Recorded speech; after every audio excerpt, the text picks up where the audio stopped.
Selamlar, saygılar herkese.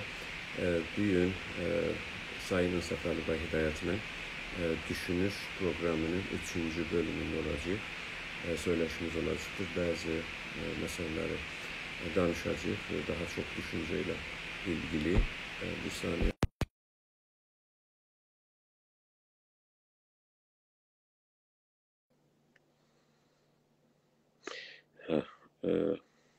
Düşünüş programının 3-cü bölümündeyiz bana göre. Səfəli bəy gəldi. Selamünaleyküm. Selamünaleyküm. Hoş gördük. Yaxşısınız. Sağ olasın, uğurlar olsun. Sağ olun, teşekkür ederim. Benim biraz sayrılığım var idi. Halım yaxşı değildi. Ben eşittim sizin de sağlığınızda yani biraz istirahat ihtiyacıydı. Ona göre 1-2 hafta biz görüşemedik. Düşünüş programının neçənci bölümündeyiz Sayın Səfəli bəy? Fikirlerim 3 olacak bugün. 3-cü bölümüdür. Olsun, çok da mübarək olsun. Buyurun. Mübarək. Sağ olun, teşekkür ederim. Selamünaleyküm aziz ve hürmetli dostlar. Hoş gördük. Umarım her yerde varsınız ve her zaman bizim bu videonu görürsünüz. Halınız yaxşı olsun, keyfiniz saz olsun. Biz bu 3-cü iclasdır ki, otururuq ve düşünüş hakkında danışırıq. Din hakkından başladıq. Əslində dedik ki, Türkçədə düşünüş fəlsəfə anlamındadır. Yəni, o şey ki, ona fəlsəfə deyirlər, o düşünüşdür. Və biz burada çalışacağıq ki, özümüz haqqda fəlsəfədən danışaq. Fəlsəfə nədir, nələri danışar, nələri mübahisələr, onları danışaq. Oğuz bəyin bir məqaləsi var idi, İngiliscə yazmışdı. Sonra onu farsçasını və hətta Türkçəsini həm Türkiyə Türkçəsində, həm Azərbaycan Türkçəsində mənə göndərdi. Dostlar da, mən bunu dostlara göndərdim Oğuz bəy. Bir neçə dostumuza, bir dana Azərbaycanda profesör dostumuz var, ona da göndərdim. Mənə deyir ki, niyə siz bunun İngiliscəsini oxursunuz? Gərək həttəmən Türkçəsini oxuyasınız. Çünki siz orada dildən danışırsınız, dilin önəmliliğindən danışırsınız, amma Azərbaycan dilin ya Türk dilini danışmasaz sizə eyibdir, böyük eyibdir. Dedim, bax, mən Türkçəm yaxşı deyil, başarmıram. Dedi, ged oxu. Yəni, hər şeyi oxursan, İngilisini oxursan, ged Türkçəni də oxu. Yəni, bu zəəfi gərək aradan götürəsən. Doğru da deyir. Amma hər halda o gözəl bəhs açdı. Biz geçən cəlsələrdə bu düşünüş nədir, onu danışdıq. Dili danışdıq. Dildə Cənabımızın o fərziyyəci danışdıq ki, dediniz, dil bundan ibarət olur ki, əgər biz deyirlər ki, bizə öyrədiblər ki, hər kəs 2-ci, 3-cü, 4-cü, 5-ci dili bilsə, daha güclüdür, daha çox fürsət sahibidir. O adam ki, bir dil bilir, bir adamdır, o adam ki, çox dil bilir, dil bildiği qədər də adamdır. Amma siz bunun bir ayrı açıdan buna baxırsınız. O da budur ki, 2-ci dil, 3-cü dil sizi silahsızlaşdırır. Sizi onların qarşısında zəiflədir toplumsal olaraq. Bunu danışırdıq. Mən bir irad buna gətirdim. Siz o iradı zehninizdə vardı, onu istəyirsiniz danışasınız yoxsa? Buyurun. Siz buyurun. Yox, əgər vardı zehninizdə, o da dedim ki, onda tamam diller bir olar. Yani bu anlama gəlir ki, dilləri örgəşməyək. Dilləri örgəşməyəndə, məsələn, mən indi zehnimə gəldi, əlan, biz Güney Azərbaycanda təəssüflə, məsələn, ermənilərin dilini bilmirik. Təbrizdə, Tehranda onların 25-30 il bundan qabaqdan danışıram da, yəni 1370-dən danışıram. Onların 2 dana gündəlik ruznaməsi çıxardı ermənilərin ki, cəmiyyətləri o zaman 90 min nəfər idi İranda. Nüfuslarının sayı 90 min nəfər idi. İndi 128-129 min nəfərdir. 2 dana gündəlikləri çıxardı. Təbrizdə də gələrdi, Şəhnaz çağırrağında, Şəhnaz o 4 ayrımcı yolda satılardı. Yəni, mən orada çox görərdim. Özüm də ora gedərdim, qazet zad almaq üçün falan. Məsələn, biz onların dillərini bilməzdik ki, onlar nə yazırlar orada. İki dildə də yazmazlar, onlar bir dildə yazarlar. Yəni, məsələn, bizi Təbrizdə, Ərdəbildə, Zəncanda, hər yerdə istəyək türkcə bir ruznamə çap eləyək, onu hətmən gərək iki dilli olsun. Yəni, təhdilli türkcə yox. Hələ türkcəni də bilirsiniz, Vizarət-i İrşadın türkcəsi, yəni doğru türkcə yox, farsca türkcə. Yəni, əslində farsca içində türkcə kəlmə hərdən bir yerləşdirir. Amma ermənilərə bu qısıtlama yoxdur. Yəni, ermənilər ruznamə çıxadırlar.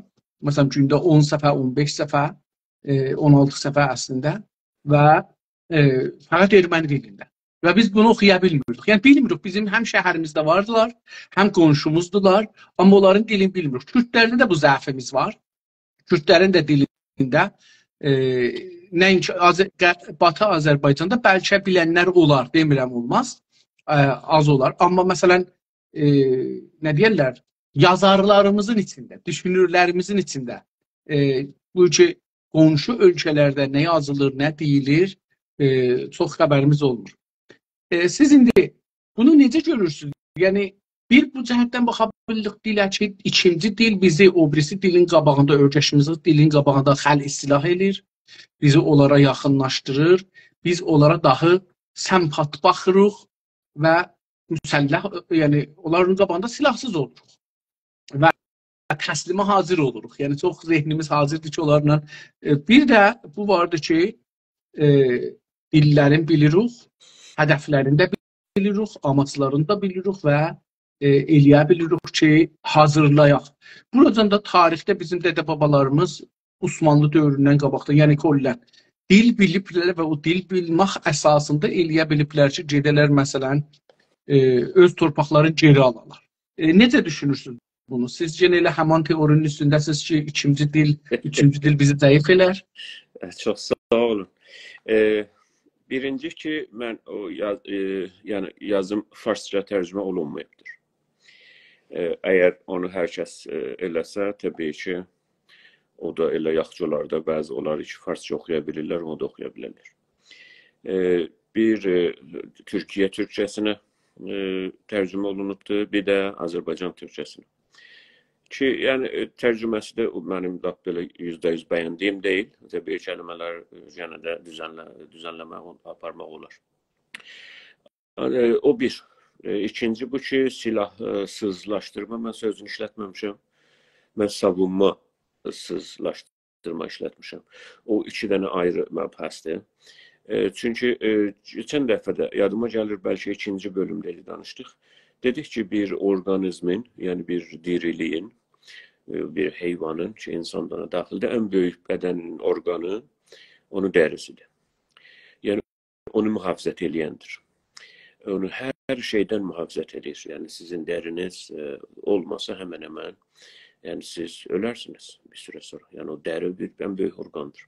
Hələ hissiyyat sistemi oradadır, ondan sonra təmizlik sistemi, bədəni arındırmaq sistemi də var dəridə. Hər kəs biraz bioloji istəsə, yəni baxışından baxa dəri sisteminə bilər. Bizə görə bir sosiyetenin, bir toplumun da yəni savunma sistemi olmalıdır. Təbii onun silahlı gücləri olur, onun çox-çox şeylər olur və bu dil onlardan biridir. Biz bunu milli səviyyədə deyirik ki, öbürü dili danışmaq, öbürü dili bilmək o milləti savunmasızlaşdırır. Ona görə istədim deyəm ki, silahsızlaşdırmaq deməmişəm. Çünki o başqa məsələdir. Savunmasızlaşdırmaq nə demək? Onun dərisini o bölgədə alır. O açıq buraxılır o bir dilin gətirdiyi zərərlərə. O anlama gəlməz ki, mən deyirəm, o mənfəətləri açıq buraxmır. Mənfəətləri də açıq buraxır. Məsələ budur. Qafqazlar Ruslar tərəfindən işğal olundu. Bunlar misal gətirirəm, nümunələr gətirə bilərəm. Hər yerdən gətirirəm. Biz hər yerdən misal gətirə bilərik. Orada Ruslar işğal etdilər. Hər ildə, hər 10 ildə baxsanız aşağı gəlmişlər ta ki Gülüstan və Türkmençay müqavilələrindən sonra indiki sınırlar təqribən yaranmışdır. Rusların geçen 200 ildə hərəkətləri Qafqazlarda budur. Bizim tariximiz, Sayın Səfəli bəy, bizim düşüncemiz, hatta davranışımız, ne yediğimiz, ne düşündüğümüz, nece sosyetede bizim davrandığımız geçen 200 ildə ve maksimum 300 ilin şeyidir, məhsuludur. Bu ki deyək, geçen 3000 ilin, 2000 ilin, o biraz çok seyray olur. O da demək olar, amma da ihtiyaç yoxdur deyək. Amma direkt olarak geçen 150 il, 200 il ve maksimum 300 ilin məhsulu bizik. Yani bizim de ne dil danışırıq, ne iş görürük ve bunlar hamısını. Ve bu tarih, geçen 200 ilin tarihi de kolonyalizm tarihidir. Problem budur. Yani sömürgeciliğin tarihidir. Yani yer küresinde geçen 200 il yani az çokun arz elədim, maksimum 300 il sömürgecilik tarihidir, kolonyalizm tarihidir. Biz kolonyalizm tarihini bilmeden hakikaten, o Farsçada diyeyim, tarih ne olur? Tarih istismarcı. Biz bunları bilmeden, biz bu yani bir düşünür olarak, eğer biz adımız olsa düşünür, mütefekkir, düşünen. Ve indi də ki, siz orada zahmet çəkdiniz, yazdınız, düşünüş 3. Biz eğer düşünüşlə istəyirik ilgilənək, məşğul olaq, biz geçen 200 ilin, minimum 200 ilin tarixini bilməliyik ki, biz. Çünki biz hər nə yiyik indi, ərz elədim, təkrar edirəm, siz məşğul ediniz, nə yeyirik, necə danışırıq, hər şey onun təqribən direkt təsirin altındadır, geçen 200 ilin. Və yenə təkrar edeyim, geçen 2000 ilin de təsirin altındadır. Ama çok seyray olarak. Ama direkt geçen 200 yıl. O 200 yıl da işgal ve istimarın, işgal doğru adı ve istimar da onun daha yumuşatılmış adının təsirinde. Bizim bölgede, Azerbaycan'da, Şimali Qafqazda, Cənubi Qafqazda ve ki bizi ilgilendirir. Bu Rus işgalcılığıyla, Rus istimarçılığıyla, Rus işgal ve daxil istimarçılığıyla rəhlənibdir bizim varlığımız. Mesela Şimali Azerbaycan'da Rus dilini... Oğuz Bey, çok üzr istəyirəm. Oğuz Bey, çok üzr istəyirəm. Mən hey gözləyirəm ki, sözünüz. Siz orada yazıb ki, Thursday düşürdü sizin burnunuzun ağzınıza. Ha, bunu bilmirəm necə dəyişdirə bilərəm, amma da bu dəfə də böyle olsun. Tamam. Onu başlayanda ben bunu seçtim. Ben onu üstə göstərirdim burada. Ama indi gəlib düşüb ortaya. Olsun. Yani benim Perşembe gününüzə mübarək. Tamam. Her gün ki biz sizinle danışsaq, o mübarək gün olur. Ben anlatmağa çalışıram. Bizim mütləq haqqa ve doğruya ve bilgiye elimiz yoktur. O iddiamız yoktur. Biz bu düşünceyi anlatmaya çalışırıq. Ortaya masaya koyup, o Türkiye'de diyorlar, masaya yatırmaya çalışırıq ki, o şey olsun. Şərhə bölünsün ve görək ki, bunun yanlışları hardadır, bu işleyişi var mı, mekanizmi var mı, yok. Biz deyirik ki, Şimali Azerbaycan'da, ben onu deyirdim, üzr istəyirəm, Rus dilini yavaş-yavaş bunlar öğrendiler. Neyin neticəsində? Milli səthdə biz danışırıq. Yadınızda ola ki, bunu indi 3-cü cələsədir. Bir adam, bir düşünür adam, bir elit adam, bir biznesmen, bir milletin ordu başı, bir milletin biznes başı, siyasi başı. 30 dənə də dil bilsə, o yaxçıdır. O yaxçıdır, o düşünür, o elit, o milletin qaymağı nə qədər çox bilsə, nə qədər değişik millətlərin baxış açısını bilsə, özlərini də o tərəfə qoyur, onları anlaya bilsə. Çünki dil bilmək anlamaqdır. Siz birinin dilini biləndə onu da anlayabilirsiniz. Onun baxış açısından da məsələyə baxa bilirsiniz. Biz onları demirik. Mən təkid edeyim ki, mən milli səthdə bunu deyirəm. Milli səviyyədə bunu deyirəm. Bir millət öbürü dili, özündən sonra, öz ana dilindən, öz raic dilindən ötə və başqa dili bilsə, anlayabilsə, bu onun sonunda, nəhayətində zərərinə tamam olacaqdır. Bizim bütün bu düşüncənin o çəkirdeği budur. Ama bəs daha bir də onu təkrar eləməyəcək ki, məsələn, o camianın eliti başqa dili bilsə nə olur?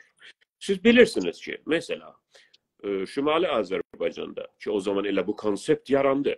1821'den diyelim müqavilə imzalanıb mənə görə Gürcistan. 1820'lərdən indiyəcən o tərəfi də həm Şimali Azərbaycan konsepti, yəni anlamı və Cənubi Azərbaycan konsepti yaradıbdır. Bunu kim yaradıbdır? Bunu biz yaratmamışıq ki, bu konsept o tərəfdən gəlibdir. O tərəf daha çox Rus dili Nizamidən sonra, öncə Nizamidir. Nizamidən sonra, Nizami işğaldan sonra Rus dili işğal altına geçmiş. Güneydə Qacar İmparatorluğu, Elhamə müqavilələri bağlayan imparatorluq kollaps olandan sonra, yəni çökəndən sonra Fars dilinin işğal altına geçmiş, Nizami işğaldan sonra. Bu çox bəsit və mənə görə çox rahatdır bunu anlamaq.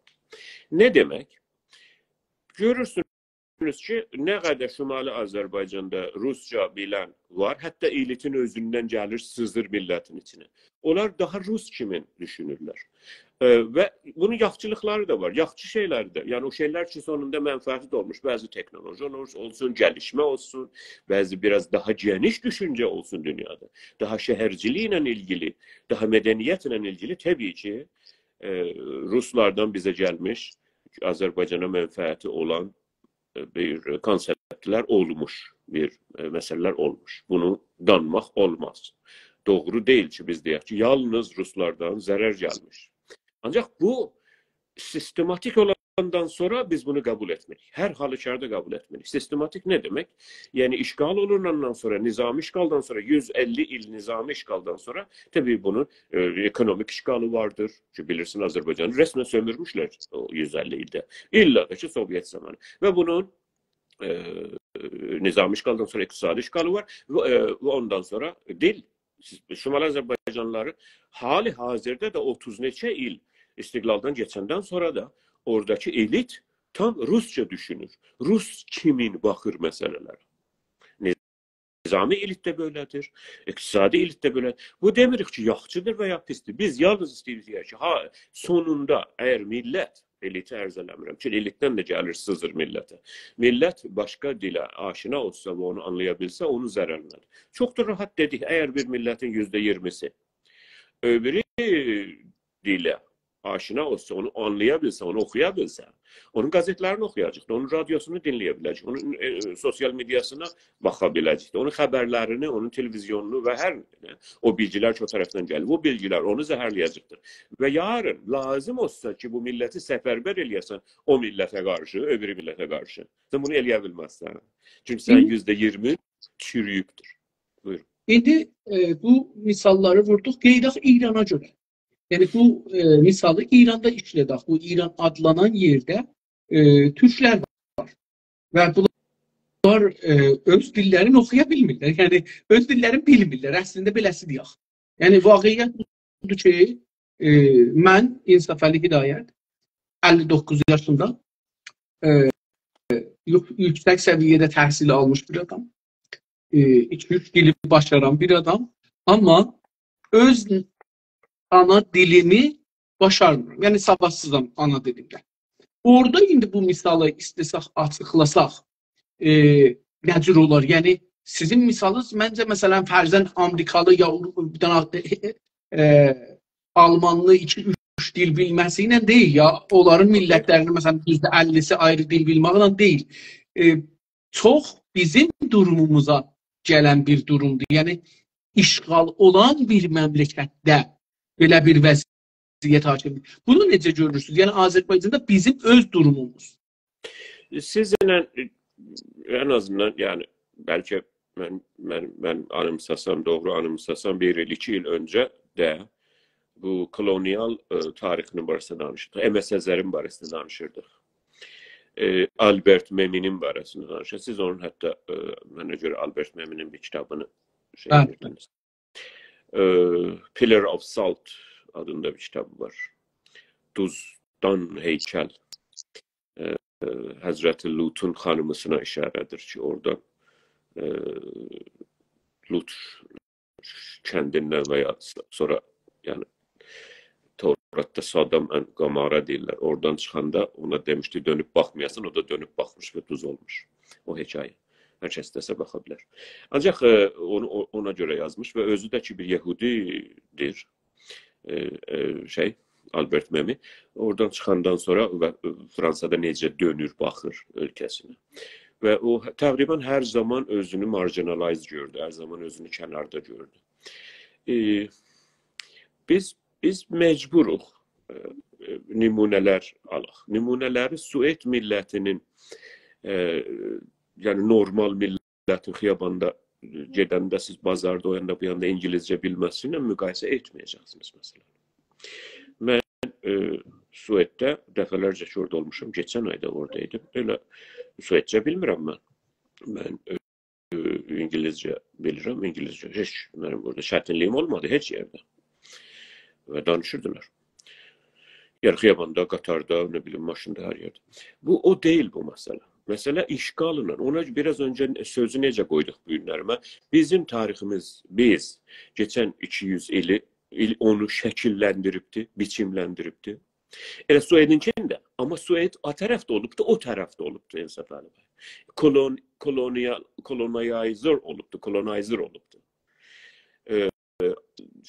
Fransa kolonizer olubdu. Siz oradan gətirəsiniz, bu məsələ fərqlidir.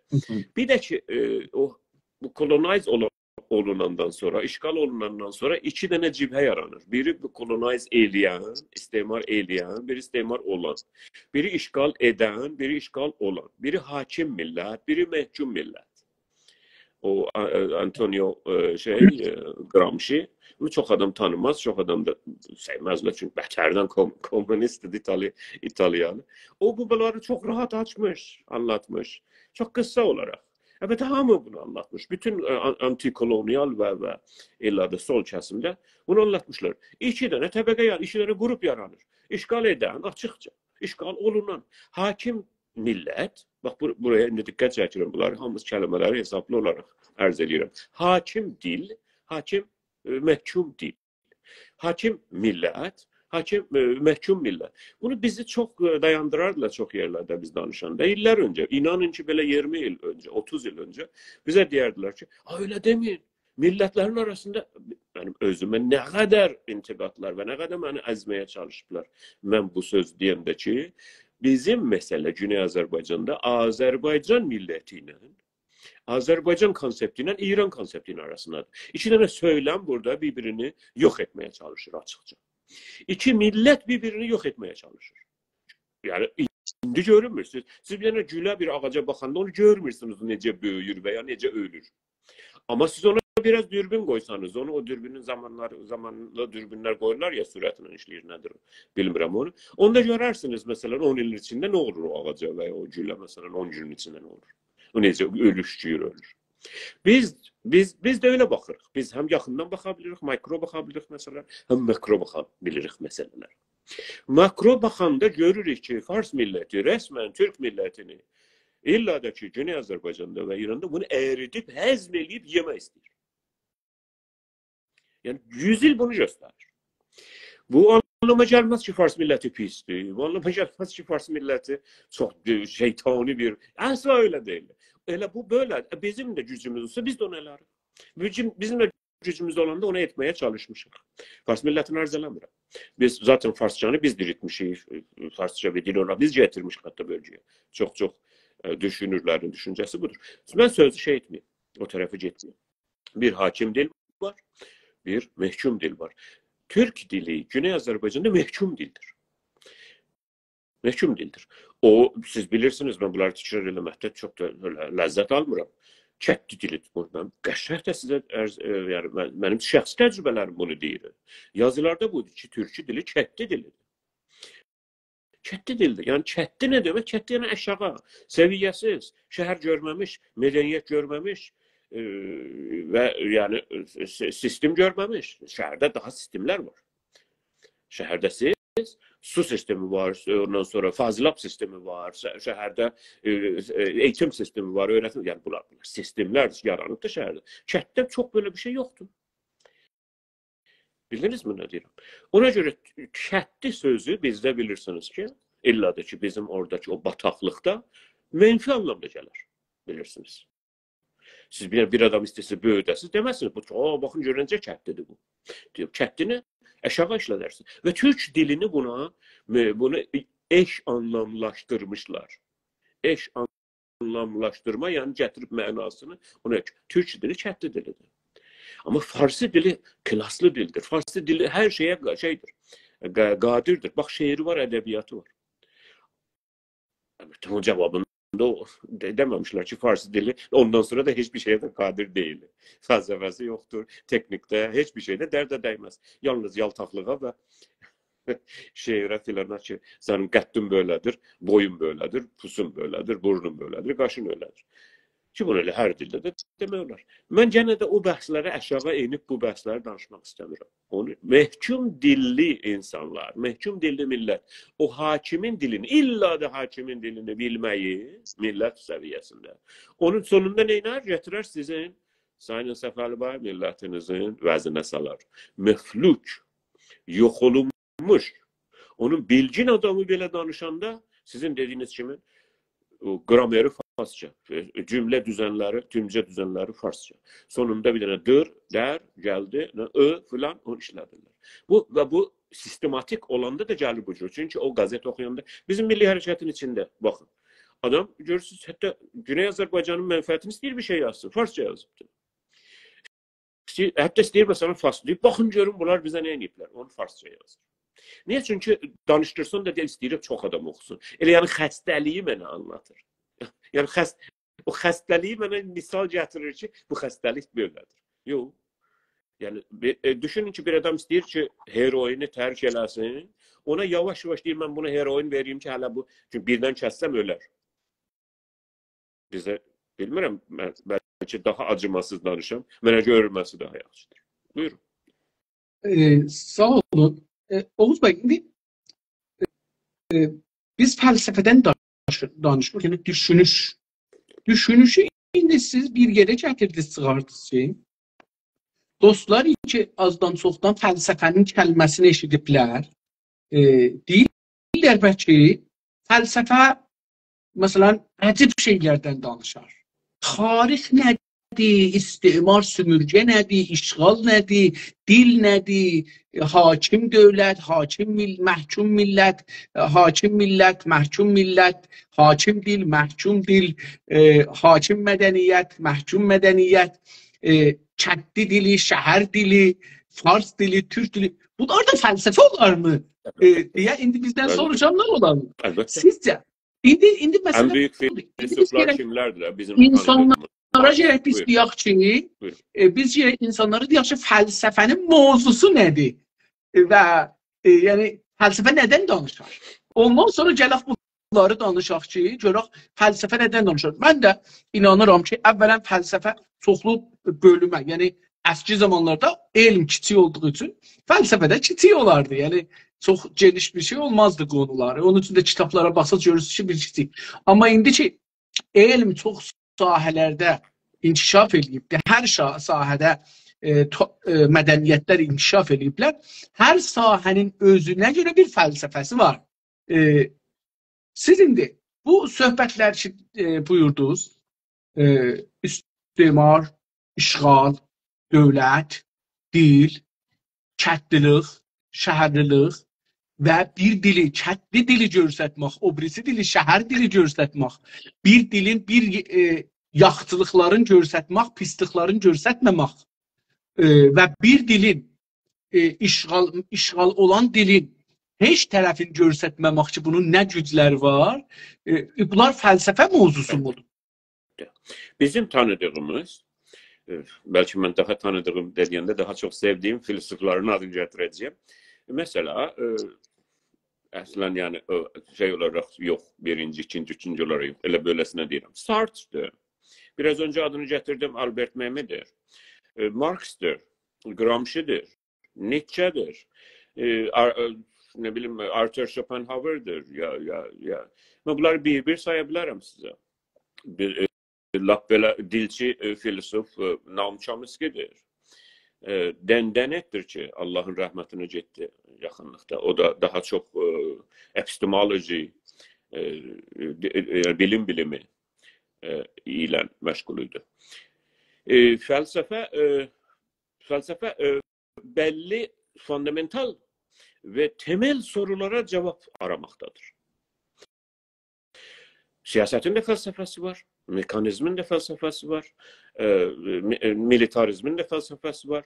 Medisin'in mesela Soren Kierkegaard daha çok Medisin'den gelme birisidir. Böyledir. Yani ben 3-4 tane filosofun adını getirdim. Ancak bunun yanına ben 20 tane ayrı da ad da getirebilirik veya çok balaca birine deyirlər aramağına, taramağına çok rahat. Biz en azından geçen 100 yılın filosoflarını getirip bunlar neyle uğraşmışlar? O fundamental ve temel sorulara cevap aramağına. Elbette ki en temel soru. Yani indi felsefe acaba mesela Güney Azerbaycan'da olan felsefe Güney Azerbaycanlıların temel meselelerine cevap vermeye çalışacak yoksa dünyada Amerika'dakilerin temel ya mesela ayrı türe bunu desek acaba Amerika felsefesi yani bu günləri Amerika'da yadınızda olsa bir neçə həftə bundan önce Amerikanın filosoflarını danışırdık. Amerikanın mesela filosofları var bir 10-15 tane 10 tane məşhur adlı və İranda tanınmayan filosoflar var. Noam Chomsky'den sonra təqribən o birisilər tanınmırlar. İndi də Feletin adına tanıyorlar. Çünkü Cumhur İslamiye biraz sempatik davrandı ona göre. Hatta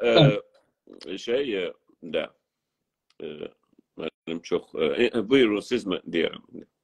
Ben görürük ki acaba bunların fəlsəfələri sözünüzü kəsim. Cumhur İslamı iş başına gələndə hələ onda Cumhur İslamı değildi. Hələ çox uşaq necə doğulanda məsum doğulur. Beləsi desəm. Deyirlər ki bizim bu danışıqlarımız bütün yoldaşlar bilsinlər ki sonradakı dinləyicilər bizim burada danışıqlarımızın hamısı fəlsəfəyə və düşünüşə aiddir. Ayrı əsla iş çıxmırıq o sınırlardan. Onu da biləsiniz. Büyük siyasete karışmırıq. Bütün hatta indiki bu sözcü diyeceğim o da elə siyasi felsefeye aittir. Uşaq da normalde doğulanda deyirik ki nədir? Məsumdur da. Günah işlər. Bizim kültürdə. Hristiyan kültüründə yox, məsum deyil. Günahkardır.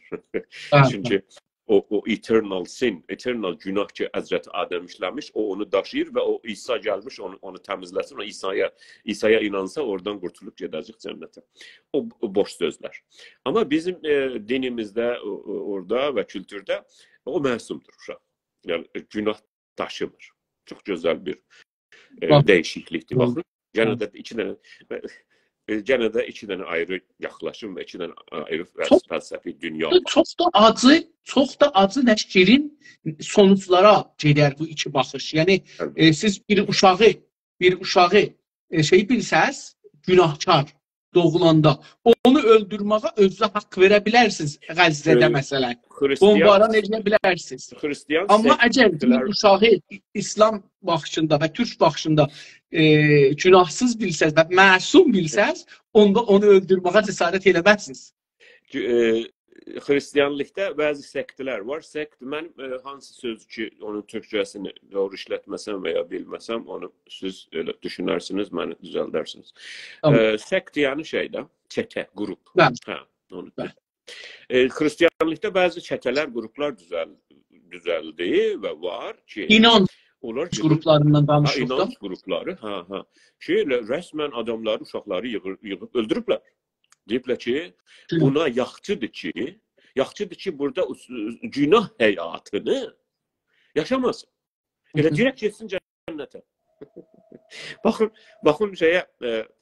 düşüncədə yobazlığa. Herhalde o da bir fəlsəfədir əslində. O da bir, yani biz onunla müxalifiq təbii ki, amma o da bir fəlsəfədir, bir baxışdır insanlığa. Dedim da, məsələn, onu görürük biz şeydə, savaşlarda görürük. Məsələn, Türklərin savaşında, tarixdən də, indi bunu sualda da soruşdum. Tarixdə görürük, Türklər ya Ərəblər həmlə eləyəndə ordu ilə savaşırlar. Hər yerdə ordu gəlsə, silahlı adam gəlsə qabaqlarına, savaşırlar, vururlar, öldürürlər. Amma elə ki girirlər o şəhərə, şeyə, deyirlər uşağa, hər kəs silah götürməsə, bizlə savaşmasa amandadır. Uşaqlar, qocalar, xanımlar, bunlar üç dəstə əslən elə əvvəldən məsumluğuna inanır. Yəni deyir ki, qoca da savaşa bilməz, uşaq da məsumdur, savaşmaz, qadınlarla da işimiz yoxdur. Baxın, amma məsələn birdən görürsünüz bunun qarşısında bir dənə uşağı nənədən doğulanda o əbədi günahkarlığı daşıyır deyə gərək məsələn bir düşüncəyə inana ki o pak ola. Yoxsa onu inanmasa, onu qəbul eləməsə, paklığı yoxdur. İslamda belə bir şey yoxdur. Onun üçün də sizin bu sözü çox cəlibdir. Onun üçün də görürük ki, bu İspaniyalılar, Portugallar, İngilislər hər yerə gediblər. O insanların dinləri və dilləri, əlbəttə işğaldan sonra da değiştiriblər. Çünki onlar adam hesab olunur, onlar günahkar hesab olurlar, onlar ya gərək mənim varlığımı qəbul eləyələr, batılıların, məsihlərin, hətta Yahudilərə də bu cür olublar da. Mən bunu dünənlərdə hətta dedim. Cəlibdir, Oğuz bəy, Yahudilər Türk və İslam hakimiyyətlərində Yahudilər və Məsihlər, siz buyurduq sektilər. Hər vaxt bəzi sektilər də var ki, o şəkildə deyil, bir ayrı şəkildədir. Hər vaxt Avropada Məsihlərin içində yer tapmayıblar, yaşayırlar, qaçıblar gediblər İslam, Türk torpaqlarına, hakimiyyətlərin altında yaşayıblar. Bunun tərsi biz görürük burada. Elə mənim nəzərimdə bu özü fəlsəfədir. Yəni fəlsəfə bunlardan danışacaqdır. Tarix nədir? Dil nədir? Mənim vəziyyətim nədir? Fəlsəfənin əsl məsələsi budur. Mən hardayam, harda durmuşam, nə vəziyyətdəyəm, niyə bu vəziyyətdəyəm, bu vəziyyətdən çıxmaq yolu nədir? Sizcə? Mən deyim, o şey ki biz ona düşünüş deyirik, o temel düşüncələrə cavab aramaq peşindədir, cavab aramaq çalışır. O işə fəlsəfə deyilir, o xəzinəyə, o arayış xəzinəsinə fəlsəfə deyilir, o arayışın içində. Düşünüş deyirik biz burada. Bəli, ona düşünüş deyilir. Və ən temel soru, insan soru sorur da insan baxır, o yana sorur. Ən temel soru, ən fundamental soru insanda, insan varlığında, o zamandan ki insan düz düşünməyə başlayıbdır, budur ki, mən burada nə iş görürəm? Bu nedir? Bu qurgu nedir? Ən temel soru budur. Amma biz oraya getmirik, biz oraya danışmırıq. Mən kiməmdir, yoxsa mən burada nə qeyrirəmdir? Mən kiməm? Mən burada nə karı odur da, yəni hər azından soruyu biz daha uzalda bilərik. Məsələn, bu qurgu nedir? Bu nedir? Mən burada nə iş görürəm? Mən buraya necə atılmışam? Mənim işim nədir burada? O şeyin, Cəlaləddin Ruminin, ki mən ona Mövlana deməkdən çəkinərəm, ki mənim Mövlanam deyil. Cəlaləddin Ruminin çox gözəl bir sözü var. Deyir ki, fikrim, hə də onunkudur. Bəli, Qoca onudur, bilirəm hocam. Onunkudur. Qoca Ahmədənəm bəhri çevim. Kuca mirəmin baxın, vətənimi göstərmirsən. Vətən orada mənzur düşərgədir. Vətənin ən gözəl tərcüməsi, ən doğru tərcüməsi düşərgədir. Ərəbcə bilənlər, yaxşı ərəbcə bilənlər, ərəb dilinin etimolojisini bilənlər, anlam kökənini bilənlər və türkcənin anlam kökənlərini bilənlər bilirlər ki, vətən kəlməsinin ən yaxın eşi türkcədə düşərgədir. Yəni bir yerə enirsən, oraya düşürsən, indi bir yerə gedirdin, kərvandır, nədir, oranı vətən edirsən. O ərəbcədə vətən budur. Yəni Ərəbdə birində onu da dedik. İndiyəcən vətənin anlamını deməmişdik. Amma siyasi olaraq vətənin anlamı fərqlidir indiki zamanda. İndi Azərbaycanda vətən kəlməsi o deyil daha. Hər halda onu mən demək istəyirəm. Bu ən fundamental soru odur. Ancaq o ən başındakı sorudur ki bizim zamanımız olanda, hövsələmiz olanda onu təbii ki danışarıq. Amma İndi bizi ilgiləndirən, bizim coğrafiyada, bizim milləti ilgiləndirən ən təməl sorular nedir? Ki, ona da bənzəyir ha. Və mən burada niyə bu vəzdəyəm? Niyə bu fəlakətdəyəm? Mən niyə uşağımı istədiyim mədrəsəyə göndərə bilmirəm? Uşağım niyə mədrəsəyə rahat gedə bilmir? Öz dilində dərs ala bilmir? Niyə mənim uşağım yaxşı başmaq yeyə bilmir? Rahat, yəni yaxşı yemək yeyə bilmir, yaxşı yetərincə nutrition, yəni gıdalarını bilmir? Niye istediği kimi paltar giyə bilmir? Niye cəzə? Yani ben niye bu haldayım? Elə bu da hemen o fundamental ve temel soruya benziyor.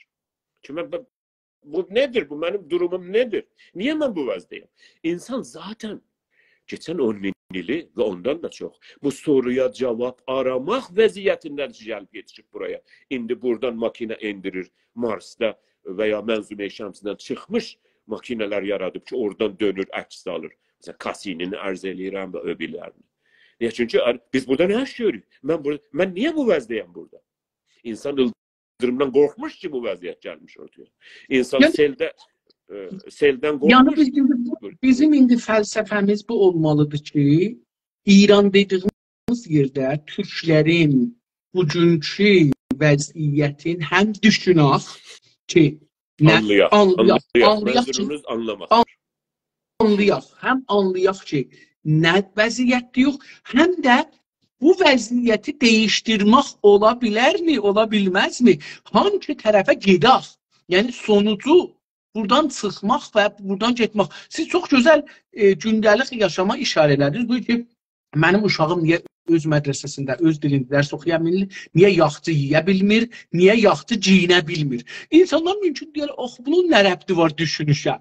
İttifaqən bizim fəlsəfənin mövzusu, konusu yaşamdır. Yaşamın kualitesi, keyfiyyəti, necəliğidir. Mənim fərqim də yaşam. Niyeliği birincidir. Bəli. Necəliği ikincidir. Bunu biz danışmalıyıq ki, fəlsəfə o deyil ki, bizə öyrədirlər.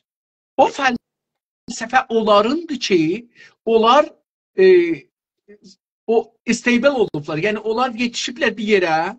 İndi o yeri korumağa çalışırlar. Muhafizəkarlıq fəlsəfəsi var. Bir de bizimki ki, bizim fəlsəfəmiz bir qurtuluş fəlsəfə olmalıdır. Yəni biz baxmalıyıq ki, görək biz hardayıq, niyə buradayıq? Başımıza nə gəlibdir? Buradan bu vəziyyəti qəbul edirik ya yox? Bu istədiyimiz bir durum mu? Bu durumdan çıxmalı. Əhlət daşı bilirsiniz nədir də? Bilirəm. Qəbildə qoyurlar. Elə o əhlət özü də daşdır yəni. Elə ki biz deyirsək əhlət daşı demək yəni daş daşı. O Həcərül Əsvəd daşı var ya. O Həm Həcər, həm Əsvəddir, həm də daşdır. Qara daş daşı. Qara daş daşı. Fəlsəfə öncə niyeliyi danışar. Necəliyi yox. Bütün ilimler ve bilimler ki siz onun adlarını bilirsiniz. Biyoloji dahil, biyoloji dahil, ne bileyim astronomi dahil, ne bileyim her ne bilim ki bilesiniz. Fizik, hendis, hamısı felsefeden ayrılmıştır. Felsefe onların anası ve atasıdır. Niceliğiyle uğraşırlar onlar. Felsefe daha fundamental, daha temel sorulara cevap vermeye çalışır. Niyeliğiyle. Çok çetin bir meseledir. Siz gelirsiniz astronomide, astrofizikte, fizikte niyeliği sorasınız, onda ona deyirlər ki, o səfeh sualdır. Stupid question. Səfeh sualdır.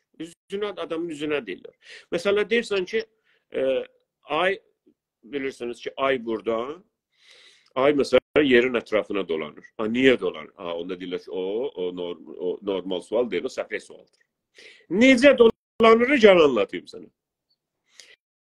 Biz necə nəfəs çəkirik, yaşayırıq və necə düşünürük?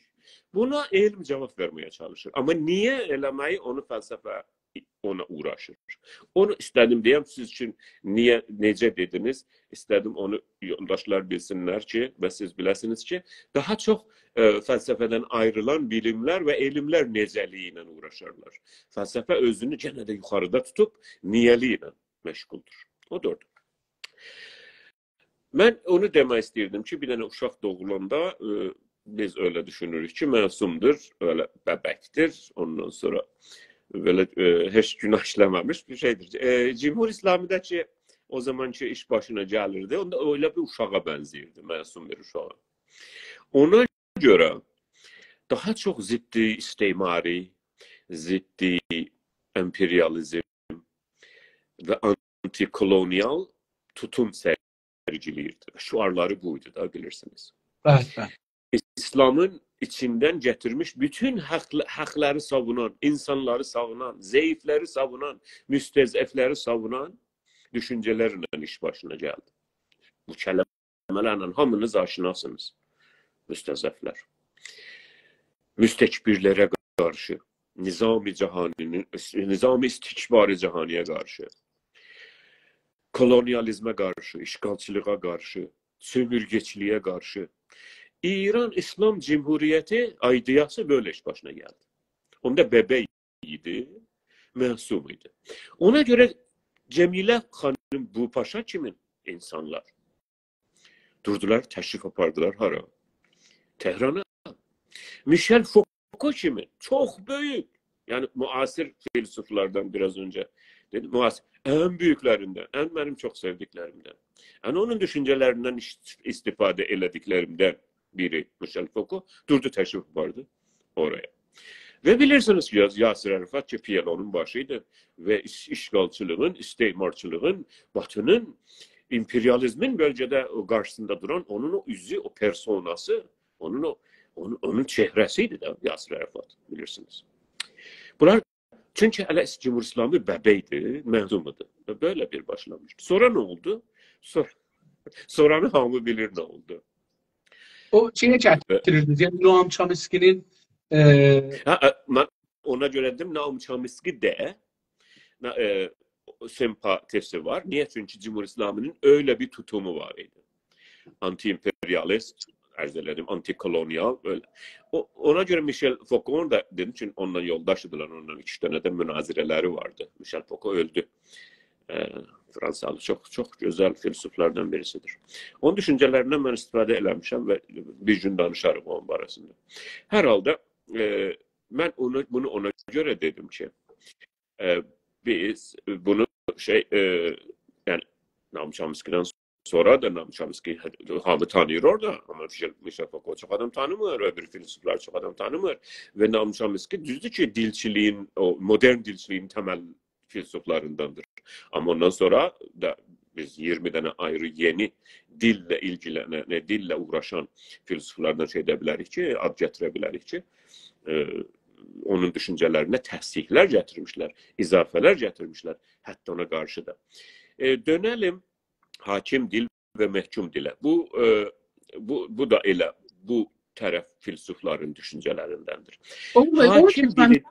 Bunu da ben hatırladım dostlarımıza ki çoxlu filozoflar var dünyada, çoxlu fəlsəfə, baxış, düşünüşler var dünyada, çoxlu. Ki onların bir çoxu bəzi millətlərdə qabardılıbdır, bəzilərində göz ardı olunubdur, əslən mətrəh olmayıbdır. Niyə? Çünki dostlar, düşünüşlər dövlətlərin, o sərmayə sahiblərinin faydasına olsa onu gətirərlər iş üstünə, onu yekəldərlər, çünki onların mənfəətlərini təmin edəcək və pul da onların əlindədir. Güc də onların əlindədir. O düşünüş, o sərmayə sahibinə, o pul sahibinə, o güc sahibinə, o qudrət sahibinə yardım elədiyi üçün, onun qazancını çoxaltdığı üçün onu himayət elər. Məsələn, Cumhur İslamı niyə şeydən himayət edirdi? İndi eləmir məsələn. Noam Chomsky və bəzi filozoflardan, ya bəzilərdən indi orada İranda tanıtdırırlar, amma çoxların yüzlər filozofu tanıtdırmırlar, düşünürü tanıtdırmırlar. Çünki mənafeyinə baxır. Bunun düşünüşləri mənim mənfəətimdədir ya yox. Və ha belə İranda görürük ki, məsələn bu son zamanlarda bizim bu Döktür Əbdülrəhim, əgər adı yadıma düşsə, indi baxaram deyərəm kimi? Abdülkerim Suruş. Yox. Təbrizli, Ərdəbilli bir filozofumuz var. Milli filozoflarımızdan biridir. Çox aydın, çox düşünür, milli bir insandır. Onun mən istədim adını xatırlayan burada deyəm. O məsələn deyir ki, mən Söhrəvərdinin kitablarını oxumuşam, hamısını ərəbcəsini oxumuşam. Fəlsəfəsi. Bilirsiniz ki, Söhrəvərdidə fəlsəfəli şeydir. Ya bəzi filosofların adını çəkir. Məsələn, İbn Sinanı deyir, oxumuşam filan bəhman.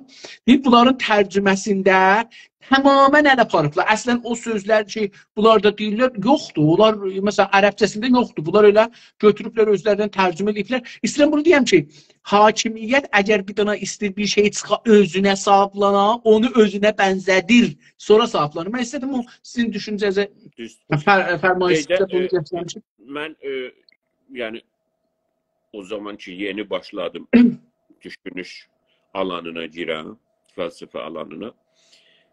Mehmet Tagi, üzr istəyirəm, hələ də mənim xəstəliyim biraz qalır. Ona görə çay içirəm, bir su içmirəm.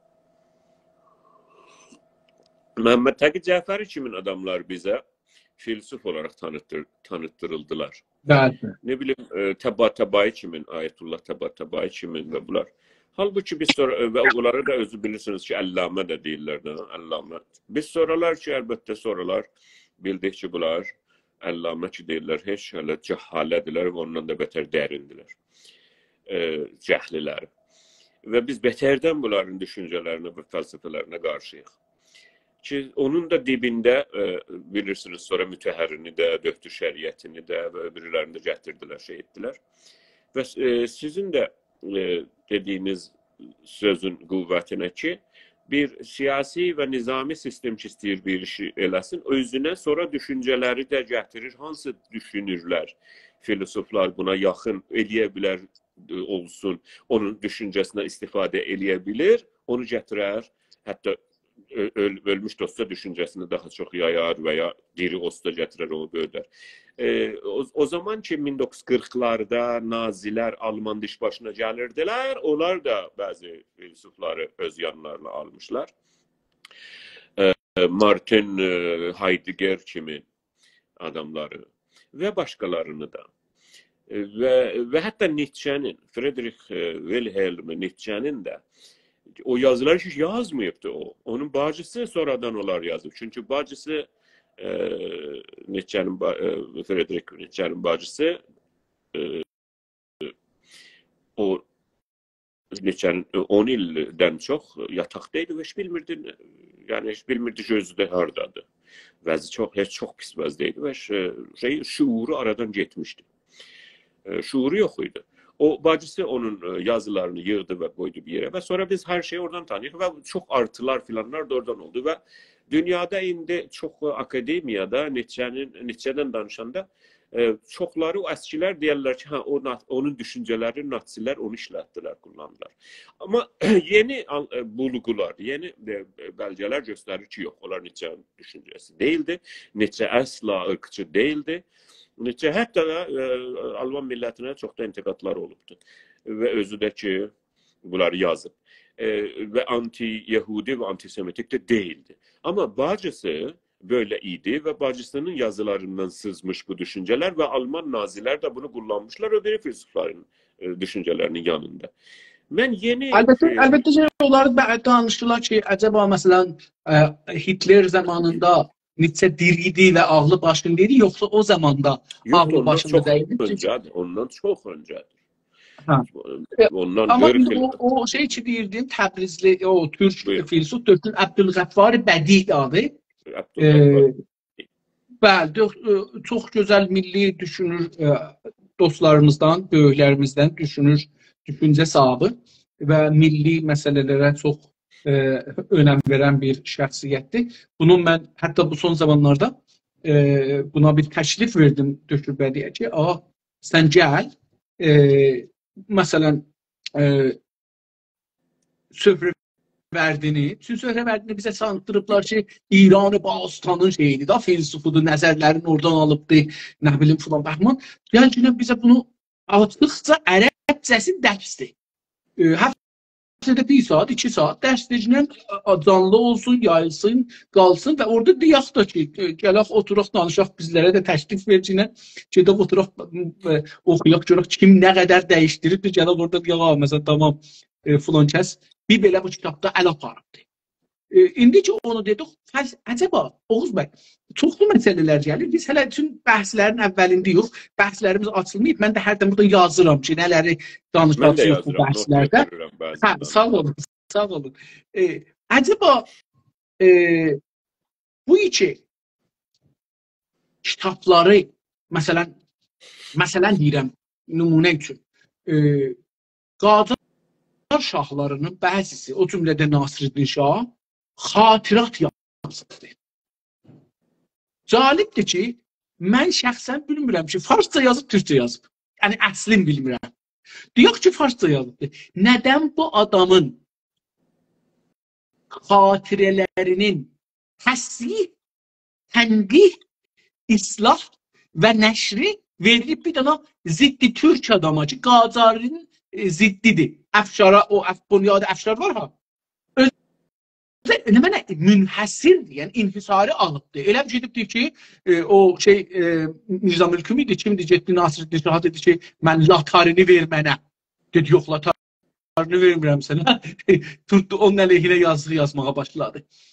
Burada da bu adam gedib deyibdi ki, siz istəyirsiniz türk kitabların, türk yazanlar kitabları Farsıya tərcümə eləyəsiniz ərəbicədən ya türkçədən, ya onları nəşr eləyəsiniz xatirələri, onları verin mən ki, bir dana pan-İranist, ziddi Türkçe, ziddi Azərbaycana mənim inhisarımda olsun. Heç kəsin haqqı yoxdur o kitablara əslini görsün, əslini oxusun, onun əslini çap eləsin. Məsələn, deyək ki, biz istirik Nasreddin Şahın əsl xatirələrini görək.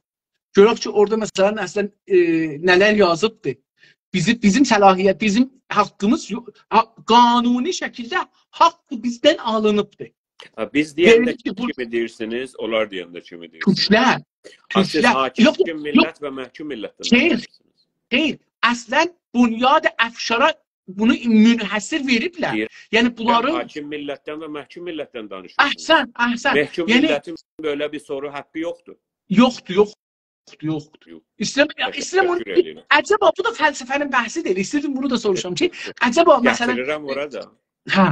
Gətirirəm ora ki, siz bizdən danışanda elə bir ki, bir qüdrət məqamısınız, bir qüdrət yerindəsiniz. Niyə böyle?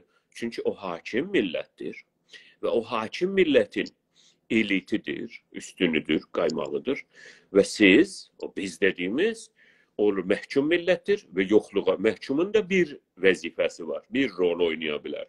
Yoxluğa tərəf hərəkət etməyə. O yoxluğa tərəf hərəkət etməkdə dirənsə, başına daha çox çalınar. Əgər Bünyad-ı Əfşar, Bünyad-ı Mahmud-u Əfşar ki, adından asılı olmayaraq, soy adından asılı olmayaraq, İrac Əfşar da daxildə, oğlu da, özü də, bütün o bünyad, bütün o milyardlar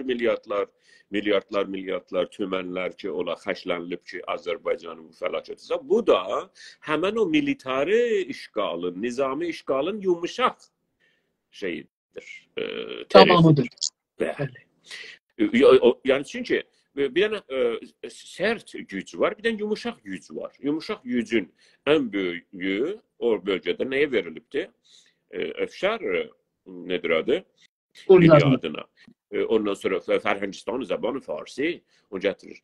Sepah-ı Danış. Ondan sonra anyway, mən dönüm biraz bəhs. Mən o fəlsəfə ilə aşina olanda bu cür böyük cahilləri bizə filsuf olaraq tanıtdırırdılar. Ancaq mən istəyirdim görəm ki, bizdən xarici filsuflar neçədirlər. Mən fəlsəfə və filsufları arayanda, fəlsəfə arayanda Nietzsche'ni tanıdım o zaman. Lap belə 1983-ü 4-ü danışıram. Rəsmən. Və mən bir kitab tapdım və indi də fikr edirəm, məndə var. Veçinin quftu Zərtüşt.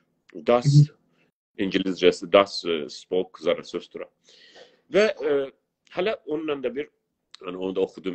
Neçə dəfə də oxudum o zaman farsça. Və mən indi dönürəm, baxıram. O zaman 1983-4 hara, indi hara. Olur 40 ildə.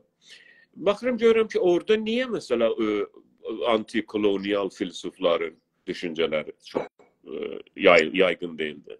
Mesela Nietzsche'nin niye düşüncesi yaygındı orada? Çünkü biraz yani daha çok gençlere ve hitap edir bazı düşünceleri. Bir de Zertüşt meselesine beterden şah zamanı ihtiyaç var idi. Ve bu da gene de o devrimin ilk illerindeydi ki böyle kitaplar çıkırdı ve Ferman-ı Hümayuni çoklu kitaplar çıkırdı. Ve ben onu okuyordum. Zertüşt böyle, Zertüşt neymiş filan. Biz sonralar öğrendik ki ve indi de o istikametdeyiz ki aslında Zertüşt diye birisi yokmuş.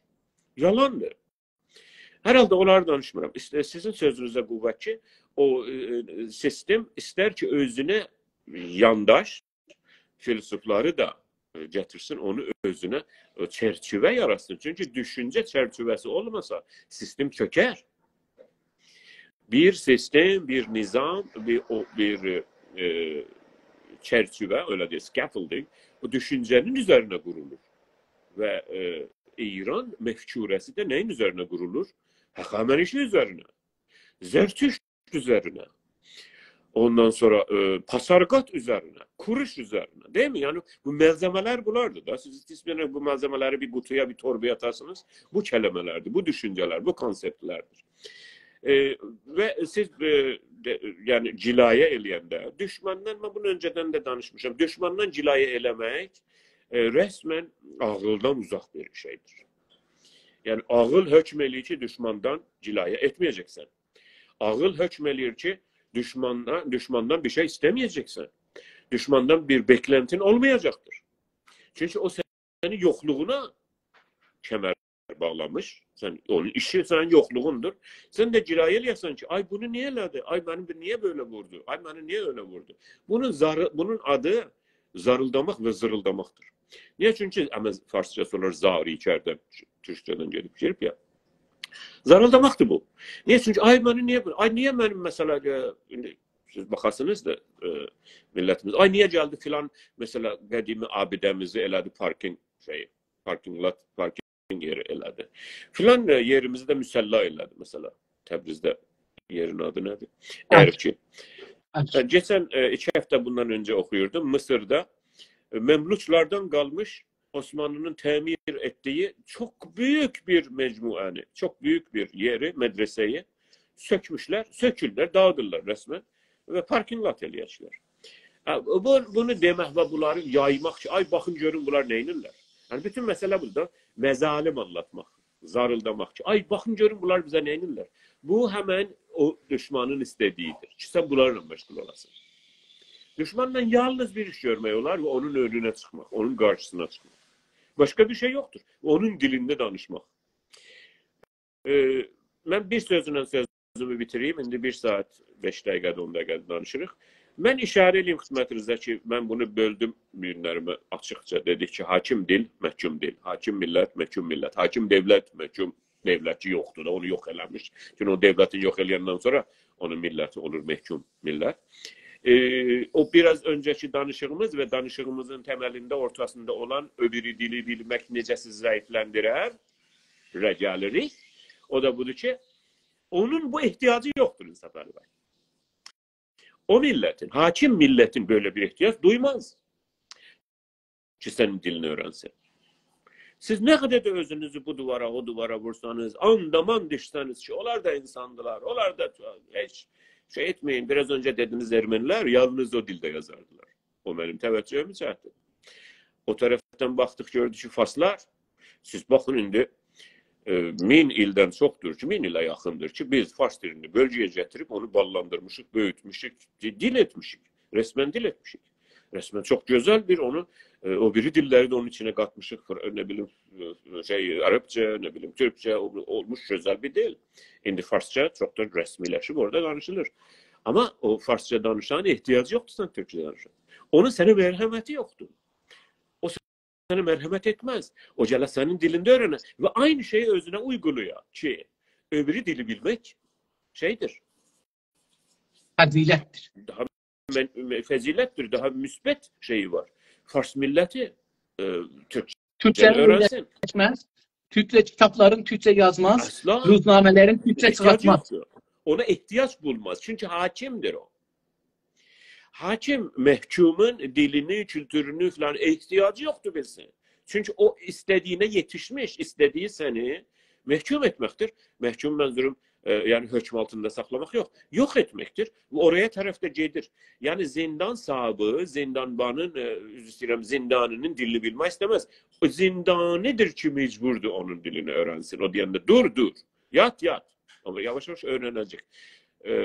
Siz evde heyvan saklasanız, it saklasanız, bir şey saklasanız, siz gidip it dili öğrenmezsiniz ki itinle danışasınız. Siz ite dersiniz, o dur, otur, gel, git özür. O it mecburdu ki sizin dilinizi öğrenen. Gel, git. O iti siz isteseniz iti başka bir yere veresiniz de ister misiniz saklayasınız? Başka bir adam onu saklasa, Çinli bir adam saklasa, o Çinli ona Çince diyecek gel, git ve o mecbur olacak Çince öğrenebildiğinde. Çünkü Çinli sizin dilinizi Çinli bilmiyor ki siz orada Türkçe'nin danışırdınız. O itine. Çünkü siz onun sahibisiniz. Siz onu yiyelenmişsiniz. O yoktur. Siz onu değiştirebilirsiniz. Siz ona ihtiyacınız yoktu. Onun diline de ihtiyacınız yoktu. Hürmetiniz de yoktu. O Yani mehkum... buradan bu çıxış, yani bərabərçilik düşüncəsi, hamımız insanıq, insaniyyət mühümdür, mənası yoxdur. Məna hər kəs güclüdür. Onu sizə deyiblər o cür. O hakim təbəqədə, o hakim milletin, o sözler ona Türkiye'de diyorlar vız gelir, vız geçer. Birlik, insanlık. O ne söz ya? Bu minmiş sizi sürür. Ne insanlığı? İnsanlık size ihtiyaçlı ki merhametiniz olsun. O da insandı, Fars da insandı. Yani o da aslında onu yumuşatmır bu. Hakim milleti, hakim gücü yumuşatmır. Belki bu məhkumları yumuşaldı ki boyun eğsinler. Qəbul eləsinlər, etiraza çıxmasınlar, üsyan eləməsinlər, silahlanmasınlar, savaşmasınlar, gücü əllərinə almasınlar, varların bölsünlər, versinlər onlara, razı olarak varlıkların versinlər olarak, tüm sahədə varlıktan danışıram, yani təqciblərində olan pullarından danışmıram. Bəlkə tüm sahədə, geçen gündə cənabımızla danışırdıq, dedik ki, çok bir güzel bəhsimiz orada arada, dedik ki, sizin o cümlə yazısınız gəlir, buyurdunuz ki, İranda hamı imamları adlarını bilir, bacı qardaşının adlarını bilir, imamzadələri bilir, nə bilim neçə nəsl ondan o yüzden bacısının, xalasının, dayısının, əmməsinin, nökərinin adını bilir. Amma bilmir ki, İranda, Əl-Əhvazda ya Qəşqayısında neçə nəf quyusu var. Oradan nə qədər nəf çıxır, neçəyə satılır, hara gedir. Necə ki... En temel sorular bunlar dışı cevap verin. Amma bizim başımızı qatıb nə ya? Hamımız insanıq, fərqi yoxdur, Fars dili də çox şirin dildir, filan nə bilim dövlətimiz var, əmniyyətimiz var, filanımız var, bəhmanımız var. Yəni çok... Sizə gəlir deyir ki, hakim millət sizə gəlir deyir ki, dil, sizin danışdığınız, o deyir ki, vəsilə irtibatı cəmidir, önemli bir şey deyil. Hər dildə danışır. İrtibatı cəmi demir, irtibatı cəmi əslən deməz, əslən deməz. İrtibat dilidir, irtibat fərdi. İrtibat dili cəmi olanda radyo, televizyona gelir. O cür mən demək istəyir deyək ki, dil fəqət rabitədir, vasitədir. İrtibatdır, önemli bir şey deyil. Adam belə hər dildə danışır, nə fərq edir? Bu qədər təəssüb göstərməyin, təəssüb şeydir, geri qalmışlığın nişanəsidir təəssüb göstərmək. Ondan sonra regionalist olmaq, ondan sonra bir bölgəyə təəssüblə türkçülük, ne bileyim Azerbaycan, bunlar hamısı təəssübdür, sizi boğar. Siz genel düşünürsünüz dünyayı. Dünyada, Avrupa'da o yanda bu yanda sınırları açırlar, götürürler. Siz başlayıpsınız ki, aynen təəssüb, ay benim dilim, ay benim şəhərim, ay benim kəndim. Bu bilirsiniz kimin ləhcəsidir bu? Bu hakimin ləhcəsidir. Hakim böyle danışar. Adam da eline silah alır. İnsan medeniz. O Şəhriyarın bir tane, ben Şəhriyara asla hürmetim yoktur. Şey olarak, yani siyasi düşüncede. Ve Şəhriyarın bir şeiri var, diyor ki, insan olan xəncər beline takmaz. Diyor ki, yazım ki, insan da beline xəncər mi takar? İnsan silahlı mı olar? İnsan gərək şey ola, o hər kəsi tanıya və hər kəsindən də mülayim ola, mədəniləşə. Və dünyada indi Japonda olsun, Sibir'de olsun, Afrika hamı biz insanıq, biz hamımız aynıyıq. Silahı filanı kənara qoymalıyıq, duvarları, mərzləri. Hamı mərzləri qoyur kənara. Siz təzəşdən İranı təzyiyə eləsiniz, mərz çəkəsiniz. Siz nə qədər geri qalmışsınız? Bu kimin ləhcəsidir danışır? Bu səs kimindir? Bu işgalçının səsidir. İşgalçının, hakimin. Hakim millətin səsidir. Və Çünki cəlib- aynı şeyi özünə itlaq eləmir. Cəlibdir ki, biz də bunu inanırmışıq. Yəni məhkum millət də bunu qəbul edir. İndi Çaren yoxdur inanmaqdan. İnanmaqdan sonra çaren yox. Oğuz bəy, indi bu günləri çox ciddi məsələləri danışdıq. Ərz edeyim ki, cənabınızla da qərarımız yenə də dünən belə oldu ki, biz hər hansı gün, hər hansı saat ikimizin vaxtımız cür gəlsə, sağlığımız cür gəlsə, qoyaq bu bəhsləri aparaq. Mən fikir edirəm ki, biz bu düşünüşün proqramın gələn cəlsədə, indi burada yəni istəyirəm qurtaraq yavaş-yavaş. Gələn cəlsədə Yavaş-yavaş. bəli. Gələn cəlsədən biz başlayaq tariximizdən, işğaldan, sümürgəçilikdən, yavaş-yavaş durumumuzdan, dili biraz danışdıq, amma sonra gələk Azərbaycanda dili, indi ki bu son bəhsimiz var idi ha, indi əlan dil, rabitə dili şeyi deyil, vəsiləsi deyil. Yox. Kağız deyil ki yazırsan bir-birinə, ya telefon deyil istifadə. O bizə demir ki, dil sənin varlığındır. O bizə demir ki, mən bunu 30 ildən çoxdur anlatıram. Üniversiteden. Dil bir çanaqdır, bir qabdır. Bu şərabın şey olar abi. Ne diyorlar? Salgər. Bizi tökürlər onun içine. Biz de o suyuq, o dil, mayə. O her şey o dilin, o dil odur, bir çanaqdır. Her şey ki sen varsan, biz bir balaca işarələmişik ona. Mən əslən o qədər böyük bir bəhsidir ki, dilindən düşüncənin rabitəsi, ilişkisi. Ki hələ filosoflar düşünürlər, o qorxarlar o tərəfə gedib onu danışarlar. Biz bunlar mən özümdə qorxunç bir yerdir ki, aya dil olmasa, ki mən ona işarə eləmişim, hətta yazmışam da, amma qorxa. Niyə? Çünki o mənim şeyim, yəni o qədər ağır məbhəsdir ki, hələ də nöroloji elmindən biz istifadə eləməliyik. Görək ki, dilsiz, dil olmasa biz düşünməyə qadir miyik, deyilmiyik? Onu hələ bilmirik. Və onu yani bilmirik deyəndə yəni bir şeyler bilir ya, amma iddia edə bilmərik. Ona görə bu hakim millət və hakim millətin dilçiləri, böyükləri gəlib bizə deməzlər ki, dil əslində sənin hər şeyindir. Bütün sənin düşüncən, varlığın, yeməyin, içməyin, yeriməyin, hər şey sənin o dilin içindən. Səndən dili götürsək və alsaq, sənin nəyin qalar onu mənə bir anlat. Yəni bunu deməliyik ki, dil necə yaşanırıq və gələcəkdə necə yaşayacağıq. Dil bizə indi varlığımızı və gələcəkdə olan varlığımızı göstərən bir şeydir. Əgər dilimiz yoxdursa, yəni bizim yaşam durumumuz bu günləri dilimizə bağlıdır. Yəni o bayaqları buyurdusa, yaxçı yeyir, yaxçı mədrəsəyə gedir, yaxçı ev eşiyi var filan. Elə bunu göstərir ki, bizim dilimiz bağlıdır bir ayrı yerə ki, vəzimiz bu vəziyyətdədir. Bizim dilimiz çıxsa bu vəziyyətdən, o düşüncəmiz çıxacaqdır, yaşamımız çıxacaqdır və gələcəyimiz çıxacaqdır. Mən çox təşəkkür edirəm Oğuz bəy. Bu bəhsləri hər hansı bir gün, bəlkə bu axşam ki olmaz əlbəttə qətən. Amma hər zaman ki imkanı oldu, həftədə bir gün, 2 gün, 3 gün eləyə bilirik ki, bunu davam eləyək. Bu bəhslər məncə çox ciddi bəhslərdir. Həm də sadə dildə danışırıq, hamı da bunu rahatca baş tapacaqdır. Çox sağ olun, əgər sizin başqa sözünüz olmasa, gələn görüşə qədər ayrılaq. Çox sağ olun. Bu, yəni savunmasızlıq dilinin barəsində biraz danışdıq gənə də. Və elə oradan yapışdıq o ipin ucundan, gəldik, yetişdik buraya ki, hakim millətin hakim dili və məhkum millətin məhkum dili və bu cümlə ilə bitireyim ki, insan dili düzəltmiş, onu biz bilirik. Heç kimsə başqa bir güc insana verməmiş bu yeteneği. İnsan dili düzeltmiş ve biz buna şahidik ki dil de insanı düzeltir. İnsanı Onu, ve onu, onu toplumları biçimlendirir. düzeltir. Onu biçimlendirir, ona şekil verir, ona forma verir dil. Və bu o qədər əhəmiyyətlidir dil məsələsi ki buna onu bizə demir. Niyə? Çünki o hakim dildədir də.